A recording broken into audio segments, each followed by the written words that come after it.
Meus irmãos, como nós estávamos falando sobre os ministérios falsos, a pergunta que fica para nós é a seguinte: por que que você faz o que você faz? Por que que você está nessa função eclesiástica?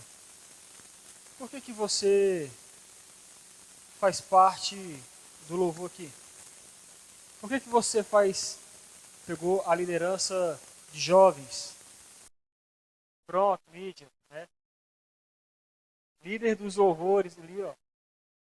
Por que que nós estamos na função em que estamos? Às vezes, nós estamos até no lugar certo.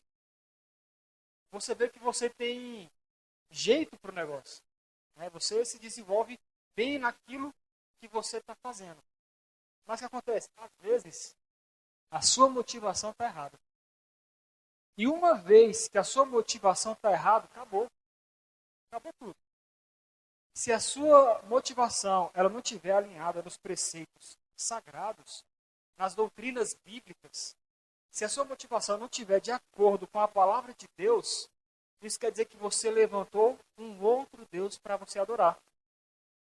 A sua motivação de estar fazendo aquilo não é por gratidão ao que aconteceu na sua vida, não é pela restauração que Deus fez na sua vida, na sua família.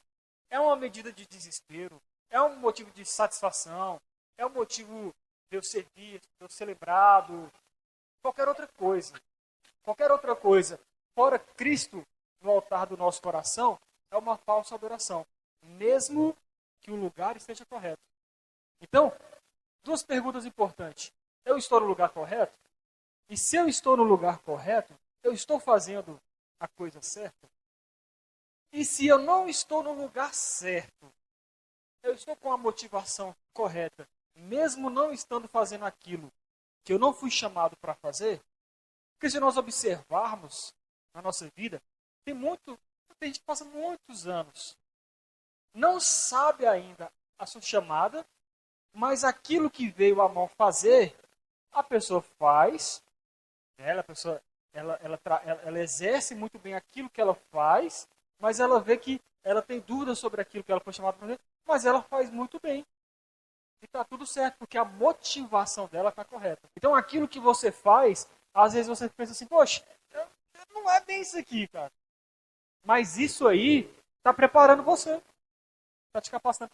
O que nós devemos nos preocupar é a nossa motivação. A nossa motivação, ela deve estar correta. Então a motivação é para ser visto, né? Quais são as necessidades? E aí eu quero que nós todos façamos essa avaliação interna. É para ser visto? É para ser aplaudido? Eu sinto uma angústia. De verdade, quando, por exemplo, assim, eu dou uma saudação, eu ministro, e as pessoas batem palmas. Eu não gosto, entendeu? É coisa minha, pessoal meu. Eu não gosto. Por quê? Porque a impressão que dá é que as palmas é pela performance, entende? E não tem que ser essa motivação. É porque é aquilo que as pessoas falam. Se a sua pregação faz as pessoas ficarem é, super contentes, mas não confrontadas, então provavelmente aquilo que você ministrou não foi o verdadeiro evangelho. Se as pessoas se alegram e falam, pô, legal essa pregação, pô, voto motivacional, mas não constrangeu a pessoa não ficou constrangida, no sentido assim, não se sentiu confrontada pelos seus pecados, pelos seus erros, a pessoa ela não sente vontade de se arrepender dos seus pecados, de se alinhar com Cristo, com a verdade, de amar mais o próximo, de ser mais manso, de praticar mais caridade, e é mais amor. Se a pregação ela não reflete essas coisas, mas meramente aplausos e nada muda, então provavelmente aquele que a gente ministrou não foi o verdadeiro evangelho. Vocês compreendem? Então o que a gente busca? A gente tem que ficar, meus irmãos, constantemente, Pedro vai falar, olha só, você tem que ficar analisando de forma constante para vocês analisarem se vocês foram de fato, se a vocação do evangelho chegou a vocês, se vocês realmente estão em Cristo Jesus. Essa análise ela tem que ser feita constantemente.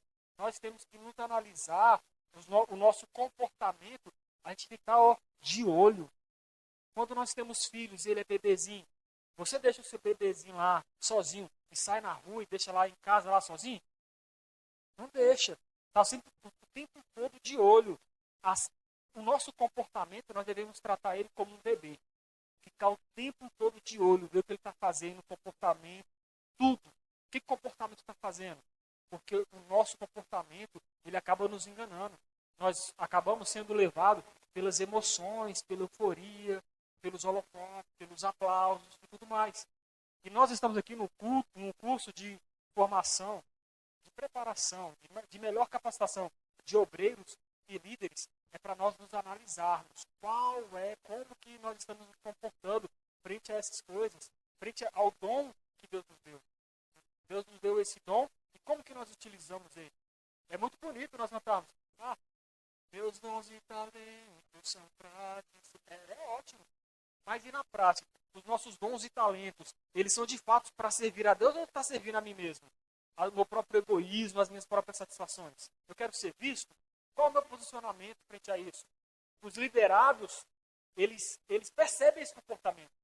Os membros, eles percebem esse comportamento frente à liderança. Uma liderança que a pessoa não é líder, é um chefe. Autoritarismo. Se não for desse jeito, cai fora. Tem que ser na minha linha. Não é nem na linha de Cristo, não é nem na linha da doutrina bíblica. É no meu modo. E quando eu estou falando isso, eu não estou falando somente do pastor. Eu estou falando das lideranças como um todo. Gente, elogiado por sua bela performance, né, como nós falamos. E a grande questão é, no final das contas, o que a doutrina bíblica ensina que nós somos? Quem somos nós? Rapaz, o tal de dispenseiro de Deus. Sabe o que significa dispenseiro? Dispenseiro é o camarada que cuida da dispensa.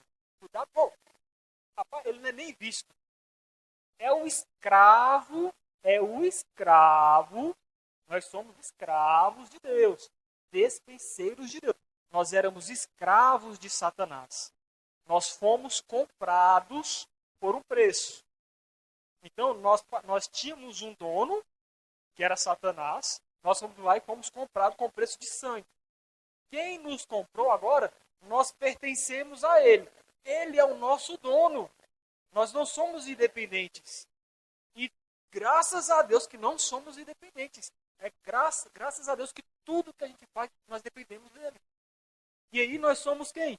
Dispenseiros. Todos nós aqui, sem exceção. Nós somos o camarada, a camaradazinha lá da dispensa, que vai cuidar ali, ó, para a comida não vencer. Você tem ideia? O dispenseiro tem o copeiro. O copeiro, ele ainda está no nível acima do dispenseiro. Porque o copeiro, ele ainda coloca os pratos na bandeja ali, ainda aparece lá, ainda consegue servir, ainda fica assim mais ou menos. Dispenseiro, meu amigo, ó, tá ali, ó. Todo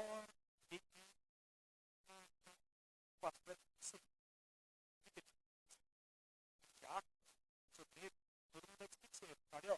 Dispenseiro do quê? Da obra de Deus.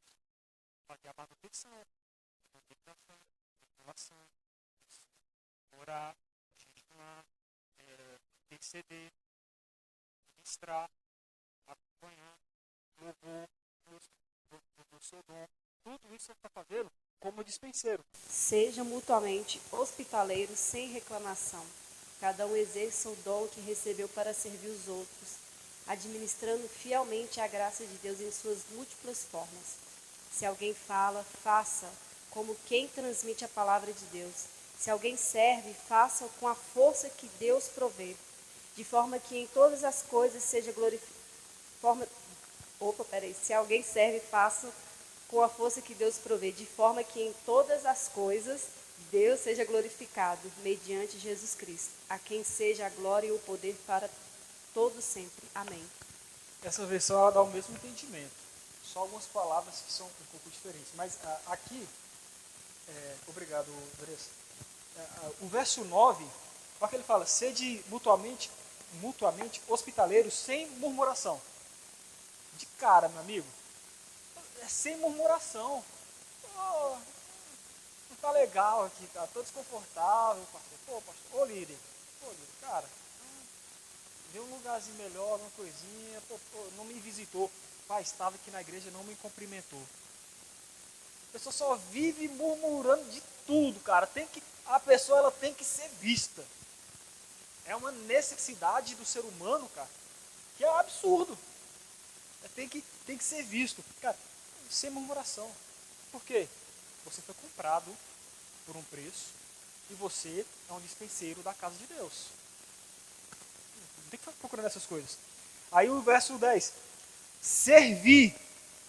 Servir. É servo. Tem a frase, né? Se você não serve para servir, você não serve para ser servo, não é isso? Frase. Então, olha só.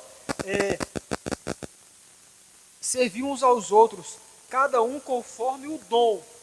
Cada um conforme o dom que recebeu. O seu dom, a sua característica. Cada um conforme o dom que recebeu. Como bons despenseiros da multiforme graça de Deus. Deus ele tem uma multiforma de trabalhar, é diferente. Deus ele não é quadradão, ele é dinâmico. Deus ele é criativo. Toda a sua criação, ele não é uma coisa assim, paradão. Não, tudo tem uma sinergia, é orgânico o negócio, é tudo funcionando. Existe uma multiforma da graça. E aí você foi chamado segundo essa multiforma de graça. E segundo essa multiforma de graça que foi chamado, dons foram dados para você, para poder servir. E você vai servir como? Como dispenseiro de Deus fiel. Você está trabalhando para Deus. Você não está desenvolvendo o seu ministério para o pastor. E o pastor não está desenvolvendo o ministério dele para o próprio umbigo. Todos nós estamos desenvolvendo um ministério individual e coletivo para Cristo, para Deus. Tudo é para Ele, diz respeito a Ele. Amém? Modo de chamada. Como pode alguém saber que está sendo chamado por Deus para um ministério? Como evitar o erro de Aimás, o corredor, Nadab e Abiú? Como não se tornar um empecilho para os outros? A chamada divina se caracteriza pelos seguintes aspectos. Então, olha só, nós vamos falar aqui agora desses aspectos da chamada que Deus nos chamou. Então, nós temos aí o primeiro conceito, que é o conceito espiritual. Eu quero que alguém leia para mim, por favor, Isaías 30, 21. Quando te desviares para a direita e quando te desviares para a esquerda, os teus ouvidos ouvirão atrás de ti uma palavra dizendo: Este é o caminho, andai por ele. Então, uma coisa que é importante desse conceito espiritual da chamada. Deus, ele vai te direcionar. Haverá momentos em que nós iremos nos desviar do caminho, porque somos falhos, para a direita e para a esquerda. Só que Deus ele vai estar ali, te instruindo. E como é que ele vai falar com você? Ele vai falar através da palavra dele. A palavra, às vezes, o que nos falta para nós compreendermos, para termos um entendimento daquilo que nós somos chamados, é porque nós não oramos como devemos orar, não buscamos a Deus em comunhão, em relacionamento com Deus, nós não buscamos ter uma relação familiar com Deus de pai e filho, nós não buscamos Deus, a revelação de Deus através de sua palavra, e aí fica muito confuso. E aí fica muito difícil de nos desenvolvermos. Mas a palavra de Deus nos ensina, olha só, quando vocês caminharem aqui nos meus caminhos, se relacionam comigo, buscando direção na palavra, eu vou me revelar a vocês. De modo que se vocês começarem a andar errado, eu vou ajustar vocês. E de várias formas. Através da palavra dele diretamente, através de um conselho, de uma ajuda pastoral, de uma ajuda de liderança, de uma ajuda do seu próprio amigo do seu lado. Nós devemos ser cordiais uns com os outros, nos preocupar uns com os outros. A gente tende a pensar que quem tem que se preocupar mesmo com o meu vizinho aqui de culto é sempre o líder. É o pastor, é o líder de jovens, é o líder das crianças que tem que se preocupar com as crianças, é o líder de senhoras que se vira com as senhoras, porque como eu não sou líder de senhora, eu não sou líder de senhor, então eu não devo nem me preocupar com eles. Nós vamos ver isso mais na frente aqui, nós devemos ter tato. A gente não deve ser boca aberta, o que está acontecendo? Não, meu irmão, a gente tem que ter ali, expertise. Olhar ali, às vezes a gente consegue ver a necessidade do outro só em olhar. O que acontece? A gente não está olhando. A gente não olha para lugar nenhum mais com atenção devida, com o nosso irmão devidamente. Então, esse conceito espiritual é porque Deus é que vai revelando para a gente essa nossa chamada. E a iniciativa ela é divina, João 15,16. Já vos João 15,16. não me escolheste vós a mim, mas eu vos escolhi a vós, e vos nomeei para que vedes e deis fruto, e o vosso fruto permaneça, a fim de que tudo quanto em meu nome pedirdes ao Pai, ele vô-lo conceda. Então, olha só, a iniciativa do nosso chamamento foi sempre de Deus. Foi Deus quem nos chamou. Foi Deus quem nos acolheu. Foi Ele quem nos resgatou. Se foi Ele quem chamou, vamos ficar atento aqui, gente. Ó, se foi Cristo quem nos chamou, então é Ele que vai cuidar de nós. Ele que vai cuidar da tua chamada. Olha só, direção, ela é sempre do Espírito Santo. Atos 16, 6. É a mesma coisa, né? Então Frígio Gálata, tendo sido impedidos, olha só, tendo sido impedidos pelo Espírito Santo de pregar a palavra na Ásia, defrontando Mícia, tiveram que ir para Bitínia, mas o Espírito de Jesus não o permitiu. E tendo contornado Mícia, desceram para Troade. À noite, sobreveio a Paulo uma visão na qual um varão macedônio estava em pé e lhe rogava, dizendo: passa a Macedônia e ajuda-nos. Assim que teve a visão, imediatamente procuramos partir para aquele destino, concluindo que era Deus que nos havia chamado para lhes anunciar o Evangelho. Uma coisa interessante. Deus, o Espírito Santo, ele vai direcionar. Você tem que estar em movimento. Você tem que estar fazendo algo. Veja, o propósito do Espírito Santo não era que eles fossem para Bitínia. Mas por que o Espírito Santo já não chegou lá no início, antes deles começarem a caminhada e, de certa forma, vamos dizer assim, né, perdeu o tempo deles ali? Por que o Espírito Santo não falou antes? Por que não falou no início? Por que deixaram eles caminhar para um lugar que não era o propósito deles? E aí o Espírito Santo os impediu. Então, será que nem todos os impedimentos que nos acontecem através do decorrer da nossa vida ministerial é necessariamente uma punição de Deus? Ah, Deus está me punindo, Deus não me ama, Deus não me quer aqui. Não. Ele quer te direcionar para um outro lugar. E o interessante é que, às vezes, o que nós esperamos de Deus é o seguinte: Deus, não estou ouvindo a sua voz. Fala comigo ali, tem que falar, tem que ser claro. Tem momentos que eu me deparei com isso, Paulo falando que o próprio Deus aparecia para ele e falava com ele. Mas este aqui não é o caso. Então, há momentos na nossa vida que nós estamos na caminhada, nós estamos ali nos desenvolvendo, mas nós somos impedidos e às vezes nós temos, é claro, tudo, é por isso que existe o perigo do sentimento, das emoções, da intuição, tudo isso é muito perigoso. Mas às vezes nós sentimos, nós temos uma certa intuição, então nós temos que ter sensibilidade do Espírito, orar a Deus, buscar na palavra: Senhor, isso é do Senhor, é o Senhor que está falando no meu coração. Se o Senhor está fazendo, se é o Senhor que está falando no meu coração, me traz paz a esse respeito. Nem sempre que Deus fala gera paz. Nem sempre. Uma prova disso é o próprio Jonas. Deus, quando falou com Jonas, se tem uma coisa que Jonas não sentiu, foi paz. Porque Deus mandou ele fazer uma coisa que ele não queria fazer. Mas Deus, a gente vai saber quando é Deus falando. E isso, e às vezes Deus vai nos quebrar. Deus, eu estou dando umas pausas assim porque a palavra, eu estou falando a vocês, se vocês soubessem o nível de confrontação comigo mesmo, em minhas convicções, é aquilo. Quem ministra está sendo muito mais ministrado. Né? Então, Deus, ele fala, e às vezes a gente é bicho teimoso mesmo. Mas está claro, né? Às vezes eu compartilho algumas coisas com a Patrícia, amor, não é possível que você não está entendendo que é Deus. Entende? E a gente vai pedindo graça e misericórdia, mas Ele, por misericórdia, Ele vai nos guiando, Ele vai nos moldando. E aí as coisas vão fazendo sentido. Vocês já tiveram a impressão, nós aqui já temos mais de 20 anos abaixo dos 30. Nós que estamos na frente dos 30. Fala sério, quando a gente olha, vamos colocar assim, a gente com 18 anos. Com 18 anos a gente olhava para trás assim, com 11 anos de idade, e fala assim, cara, que mentalidade que eu tinha, velho. Minhas convicções não tinha nada a ver. Porque tudo que eu pensava era tudo, nossa, eu era criança demais. Isso com 18 anos. Aí quando chega ali os 30 anos, a gente olha para quando a gente tinha 18 anos e fala, cara, mas eu era menino.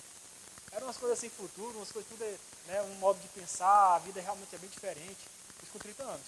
A pessoa que ela chega lá nos 50, ela olha para os 30 e fala exatamente a mesma coisa. A pessoa que está com 90 anos, olha para quando estava com 50 e fala, rapaz, a vida não era bem daquele jeito. Você vê que parece que na nossa vida a gente está sempre pensando que décadas atrás aquele modo de pensar era errado. Isso é um grande problema. Por quê? Porque a maioria das vezes, no decorrer da nossa vida, nós não somos guiados pela doutrina sagrada. Porque quando nós somos guiados pela palavra de Deus, ela gera um crescimento maduro naquele momento em que nós estamos vivendo, e nós sabemos que a palavra de Deus, aquelas circunstâncias, faz todo sentido para aquele momento e aquela mentalidade que eu tenho que ter madura em relação àquelas circunstâncias. Quando nós vivemos olhando para trás e falando, ó, como é que era, como é que era, como é que era, é porque nós somos guiados pelas nossas múltiplas doutrinas que nós criamos, mas não pela doutrina das Sagradas Escrituras. É por isso que nós devemos nos preocupar em andar na palavra do Senhor. Por quê? Porque ela vai gerar em nós um crescimento contínuo e maduro e devagar. O crescimento ele não é rápido. Qualquer árvore que cresce rápido demais, você pode saber que qualquer vento vai derrubar porque não tem raiz funda. Amém? Ok. E aí é Deus, é o Espírito Santo nos direcionando. Então, a próxima, a iniciativa divina. Eu não citei essas aptidões naturais aqui, como eloquência, essas coisas todas, porque na hora que eu li eloquência, eu já lembrei de Moisés que era gago, né? O cara era gago, estava com vergonha, nem queria ir lá. Então, Deus vai escolher as coisas loucas. Ele não vai escolher o cara que tem a melhor oratória, que se desenvolve melhor, que se chama. Ele vai escolher aquele que assim, assim, vixi. Esses dias eu estava lá na loja da Yacira, a gente estava conversando com um rapaz lá, aí tinha um cara, né, de boa, tranquilo. Um garoto lá começou a falar da Bíblia lá, meu amigo. Eu falei, rapaz, esse cara estava escondido aonde? Você nem dá tanta coisa assim. O rapaz cheio de Deus, ele conhece as escrituras. Eu falei, rapaz, você vê. Não é que ele é louco não, mas Deus escolhe as coisas loucas mesmo. Entendeu? É isso. Deus ele faz essas coisas, nessa multiforme graça de Deus. O negócio, Deus é tão gracioso que te escolheu. E me escolheu, olha só. Rapaz, Deus me escolheu. Se vocês soubessem quem eu sou.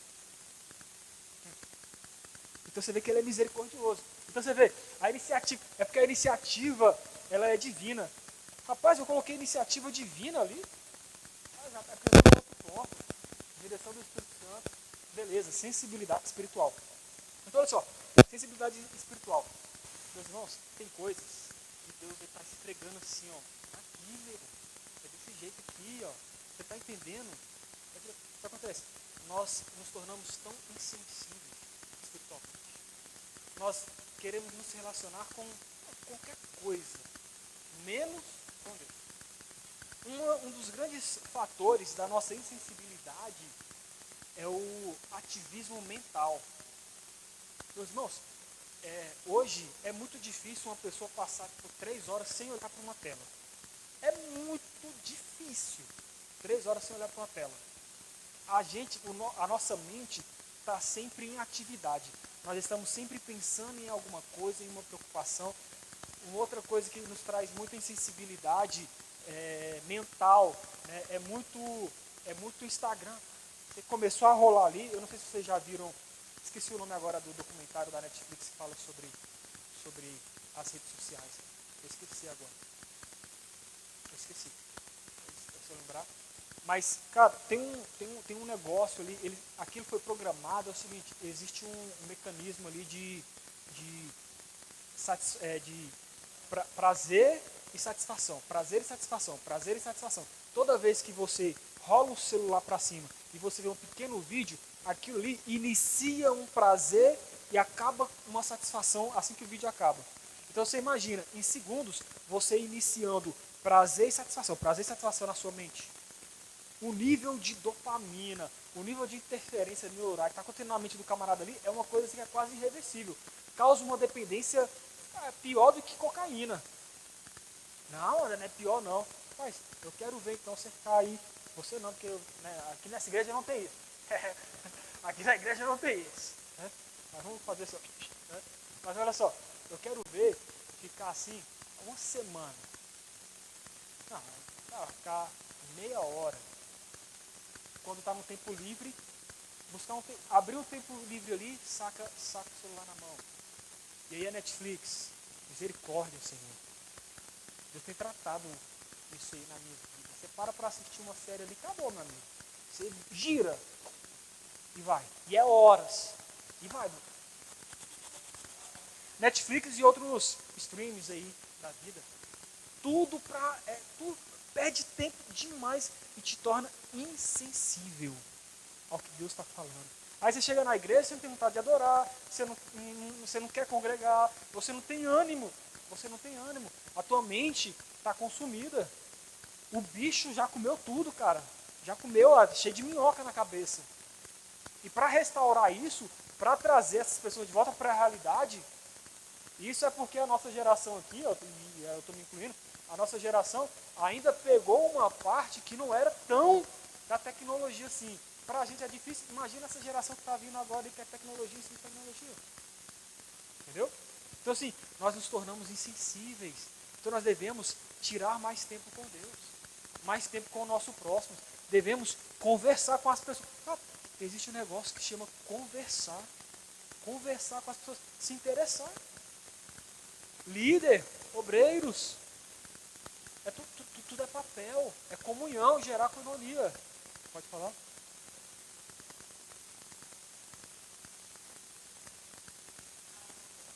Também já está se entrando também nessa parte, o Estado, as escolas estaduais, elas têm uma lei agora que ampara que as escolas dentro do recinto escolar não pode mais utilizar o celular. E aconteceu essa semana, uma mãe foi na porta da escola e fez o maior escândalo e falou assim: a minha filha vai usar o celular quantas vezes ela quiser e o momento que ela quiser. E todas as vezes que pegarem o celular eu vou vir resgatar. Então assim, e os adolescentes, eles perguntam: o que eu vou fazer quando um professor faltar? Né? Porque acontece realmente de um professor faltar. Então, a dependência, igual você está falando aí, a falta de sensibilidade, né?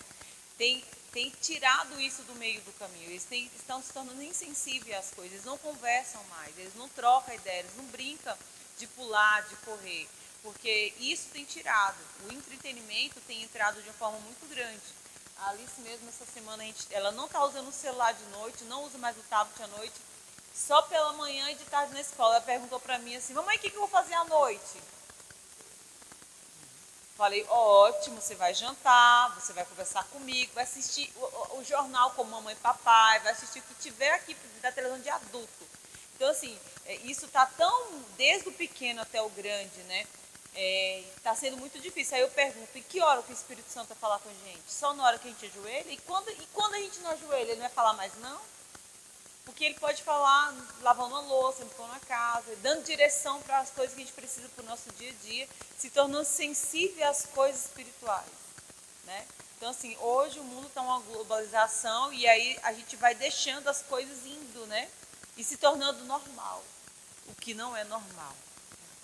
Amém. Olha. E aí, nós temos as qualificações para a chamada. Nós falamos o quê? Nós falamos do modo de chamada e tem as qualificações.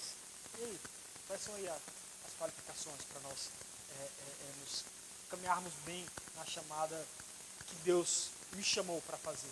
Aquela, para me desenvolver o dom que Deus me deu. Por quê? Porque naquele grande dia, uma coisa é fato, ele vai falar assim, ó, mostra-me tuas mãos. você fez, com o dom que eu te dei. Então, olha só, qualificações da chamada. O novo nascimento. 1 Coríntios 2, verso 14. Eu vou ler aqui então. Ora, o homem natural não aceita as coisas do Espírito de Deus, porque eles são loucura e não pode entendê-las, porque elas se discernem espiritualmente. Porém, o homem espiritual, ele julga todas as coisas, mas ele mesmo não é julgado por ninguém. Pois quem conheceu a mente do Senhor que a possa instruir? Nós, porém, temos a mente de Cristo. Meus irmãos, nós temos que ser espirituais. Nós devemos ter a mente de Cristo. O nosso pensar tem que ser o pensar de Cristo. E qual é o pensar de Cristo? É alinhado com as doutrinas sagradas. Mas se nós não nos dedicamos nas doutrinas sagradas, então nós não temos a mente de Cristo. Você vê, quando Paulo ele vai repreender, não lembro qual foi a igreja aqui agora, mas ele vai repreender uma igreja por quê? Porque ele preparou todo o material profundo para poder passar a igreja. Quando ele chegou lá, ele se depara que com os anos que aquelas pessoas estavam lá, já era para elas serem mestres na palavra, ter domínio daquilo, maturidade espiritual. Mas quando ele chega lá, ele toma um choque. Por quê? Porque ele vê que depois de muitos anos, todos eles eram crianças. E ele fala bem assim, ó, como é que eu vou ensinar o que eu preparei para vocês, sendo que vocês não têm nem ideia do que é os oráculos da fé, as coisas básicas. Você vai perguntar para a pessoa assim, quais são os passos da doutrina da salvação? A pessoa fica assim, não sabe, não sabe nada. Então assim, nós devemos ser espirituais, não naturais, e nós devemos ter a mente de Cristo, nos relacionando com a palavra. A segunda qualificação é o revertimento de poder. Aqui esse revestimento de poder, Lucas 24, 47 ao 49, ele vai falar ali no momento em que Cristo ele ia ascender ao céu e fala para os discípulos ficarem ali para que eles fossem revestidos de poder. Eles foram revestidos de poder para fazer o quê? Alguém lembra lá? Para a pregação do Evangelho. Para que eles fossem cheios de coragem. Até o momento onde eles ainda não tinham sido revestidos de poder, o cenário ali era caótico. Cristo tinha acabado de ser morto. E aí eles eram discípulos de Cristo, eles estavam reunidos ali. O pessoal, provavelmente um deles pensou assim, rapaz, é facinho. O doutor chega dali aqui com os soldados aqui, vai matar todo mundo. O cenário era de medo. Aqui para nós está tranquilo. Mas imagina o cenário lá, de medo, de morte. Ali. Aquele que era o principal, a coluna, o fundamento principal da fé deles tinha morrido. Eles também iriam morrer. Eles não tinham coragem de pregar esse evangelho. Eles não tinham coragem. Eu acredito que até que momento ali eles não teriam coragem de morrer pelo amor ao evangelho. Mas quando o Espírito Santo desceu, eles foram capacitados de poder ao ponto que não, se for para morrer, morre. E outra coisa, Pedro, eu não quero nem morrer igual ele morreu. Me coloca de cabeça para baixo. Eu não sou nem digno de tamanha honra de morrer como tamanha honra. Olha só, honra. Cristo crucificado numa cruz. Eu quero ser crucificado de cabeça para baixo. Revestimento de poder nos gera capacitação e coragem. Às vezes nós estamos na nossa caminhada cristã, frente àquilo que nós estamos exercitando como obreiros, líderes nas funções da igreja ali. E aí às vezes nos falta o quê? Um revestimento de poder, nos falta coragem, devemos buscar isso na palavra. Andar com Deus. Andar com Deus. Mateus, não está aí, mas Mateus 11, 28 ao 30, ele vai falar do texto lá do vinde a mim.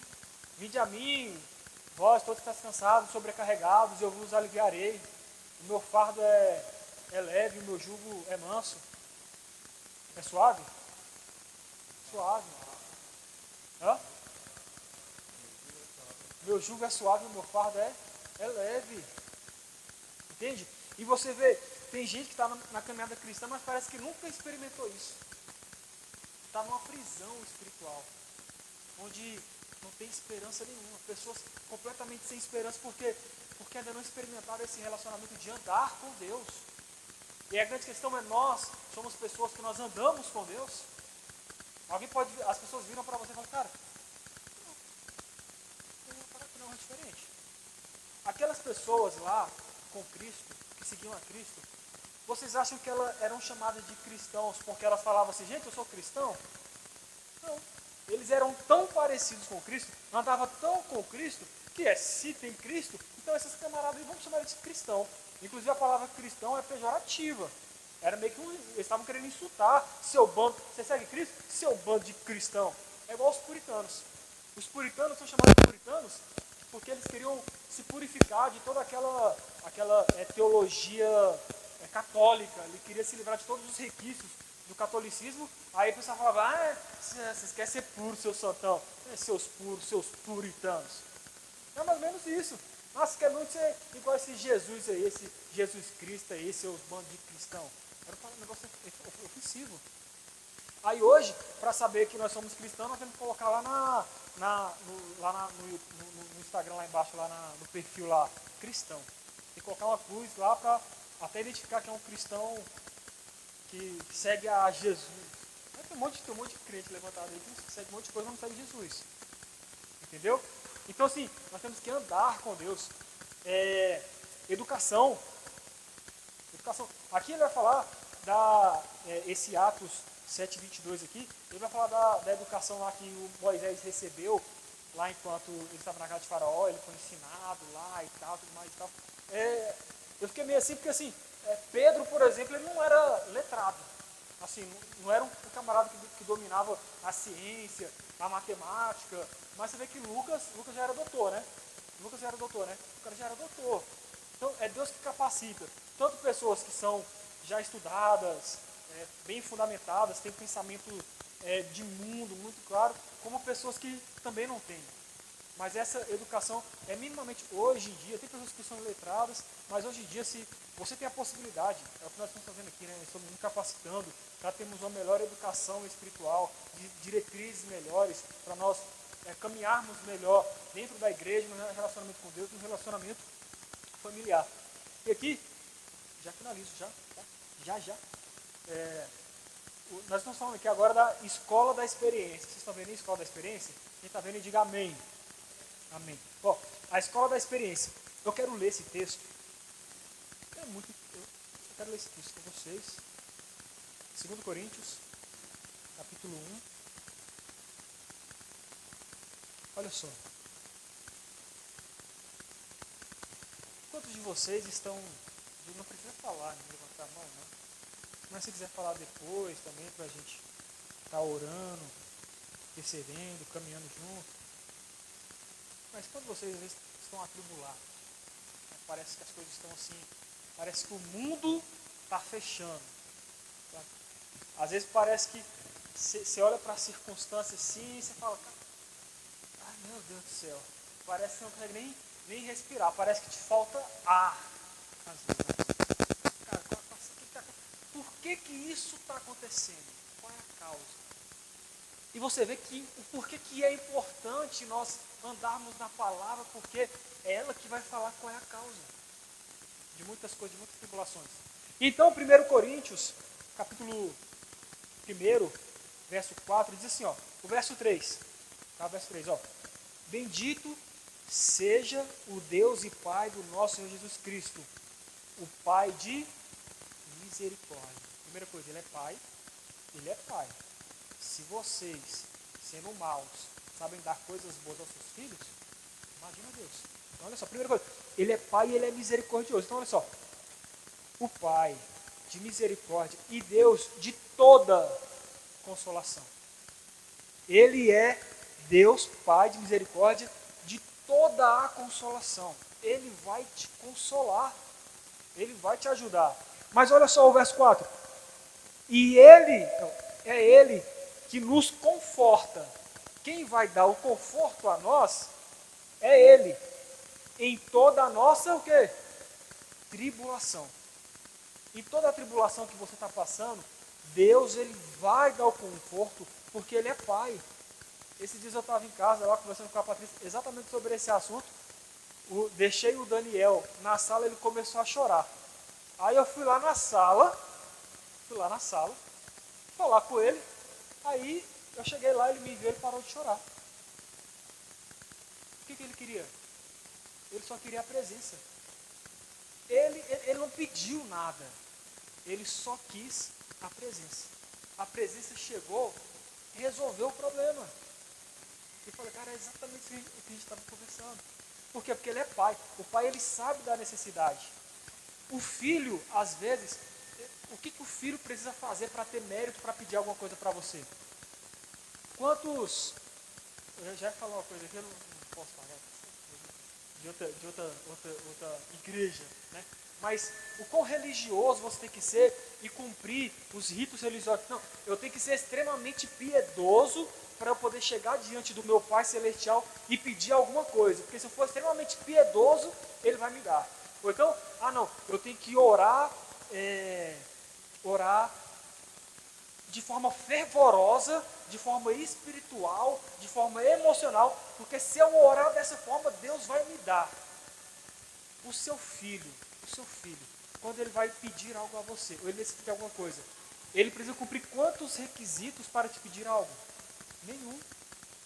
Às vezes ele erra, e você sabe que ele errou, mas você é um bom pai, você é uma boa mãe, você vê uma necessidade e você sana a necessidade.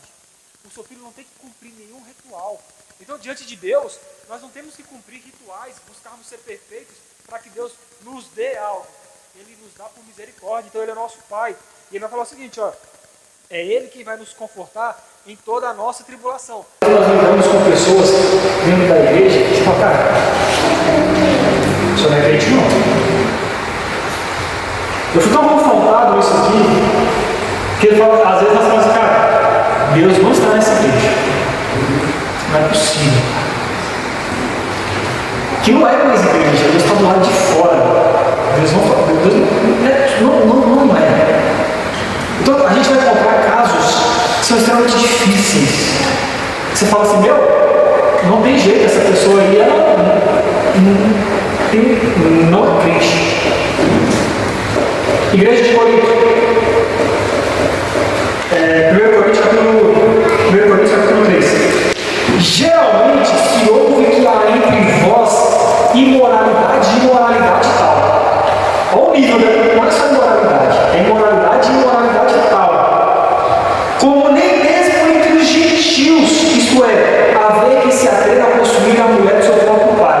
O nível de imoralidade daquela igreja é tão grande que nem no meio dos ímpios é pior do que ímpio. Imagina isso. Pior do que ímpio. Olha o nível.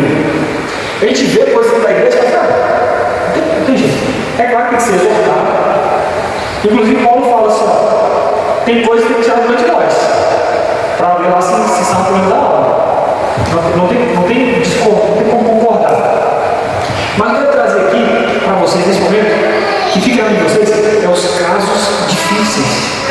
E como que nós devemos olhar com amor e misericórdia, da mesma forma que nós somos contemplados com amor e misericórdia.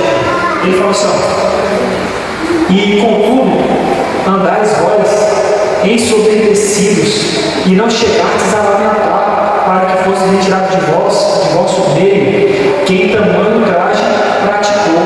Opa, tem gente lá que é crente. E tem pessoas que têm praticado isso na igreja, e cara, você está tudo certo para vocês. E o nível de moralidade é muito grande. Mas Paulo vai dar uma característica para essas pessoas. Qual a característica que Paulo vai falar? Vamos lá, 1 Coríntios, capítulo 1. Ele diz assim, no verso 2. A igreja de quê? Deus. A igreja de Deus que está em Corinto. Aos santificados aonde? Em Cristo. Lá na igreja, onde está tendo imoralidade tal. Paulo ele se dirige àquela igreja e fala assim, a igreja de Deus que está em Corinto, aos santificados que estão lá na igreja de Deus em Corinto, que praticam moralidade e moralidade tal. Devemos ser bem julgadores, devemos amar mais. Nessa que a gente nós estamos falando aqui de obreiros, de presbíteros, de diáconos, pastores, líderes de departamentos, como liderados, devemos amar e olhar com misericórdia